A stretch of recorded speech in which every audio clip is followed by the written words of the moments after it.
All right, so we got a nice little jackrabbit here, black-tailed jackrabbit. These are very, very common out in the western deserts. Here in Utah, you can actually hunt them without a license any time of the year, really any weapon, but shotguns or 22s are probably the most popular for hunting these guys. I just use a shotgun 12 gauge with like a number 5, even down to a 7.5 bird shot, like a quail load. So it's warm out today, so we want to make sure we can get this guy cooled off quickly so the meat doesn't spoil. To do that, I'm just wearing my handy dandy black Mad Scientist gloves, which you can get at your local Mad Scientist shop or Rite Aid or whatnot. And I'm using this little handy knife. This is a Havalon Piranta. And the cool thing about this knife, I'll show you here, instead of sharpening it when it's dull, get a pair of tweezers or pliers, and these are disposable scalpel blades. So if that doesn't tell you how sharp it is, it's a scalpel. It's very, very sharp. And if you don't like sharpening the blade, or you don't like cleaning all the guts and nasty juices off of the blade, once it's dull, just toss it, put a new blade in, and you're ready to go. Handy little liner lock holding blade. It weighs just a couple ounces, almost nothing. Easy to carry. So, to get started, usually for the jackrabbits, below the elbows and knee joints, it's so sinewy. Honestly, I just let it go, and I just leave it for the bugs and the critters. So I'll cut back just behind, almost at basically that's where your knee would connect, and just bend backwards. It is a little bit gruesome, but that way I'm cutting just tissue and I'm not cutting into the bone, which is how I'm going to dull my knife blade. You kind of feel that little meaty section. Bend back. Okay, easy peasy. Same thing for the front, just in reverse. We're going to cut on the front of the leg. And just kind of bend it backwards. We're dislocating the joint to expose those connective tissues.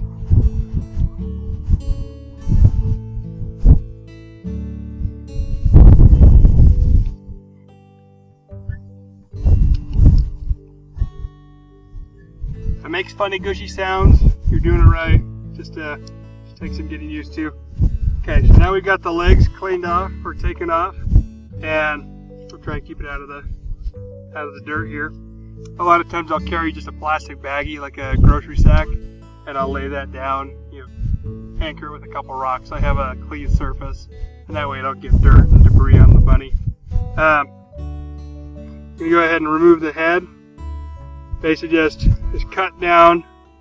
Again, I'm not trying to saw through the bone, just cut down until you feel a rigid surface.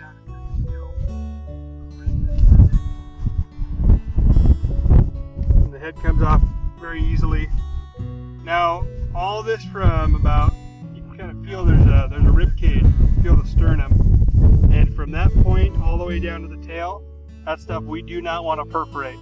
That's entrails, stomach, bladder. That's all bad stuff we don't want to get on the meat. So a way to kind of prevent that, just feel where that sternum is, get the point of your knife, nice, because this is so sharp, and just push forward. All I'm doing is making a small incision upwards into the chest cavity. So that's going up into the lungs, heart, things that aren't really gross, don't have any of those digestive enzymes or juices.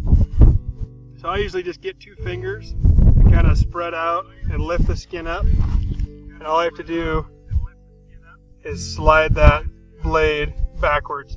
Again, I'm lifting the skin up and I'm just using the tip of my knife. And I'll show you why I don't want to, get into that or cut very deep.